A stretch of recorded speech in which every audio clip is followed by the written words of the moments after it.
Hello বন্ধুরা, দেখো আমাদের বাগানে কত পুদিনা গাছ হয়েছে।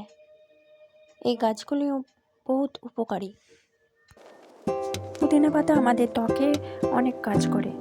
ত্বক পরিষ্কার রাখতে সাহায্য করে, ত্বকের মধ্যে ব্রণ ফুসকুড়ি দূর হতে সাহায্য করে এই পুদিনা পাতা। পুদিনা পাতা শরীরকে ঠান্ডা রাখতেও সাহায্য করে।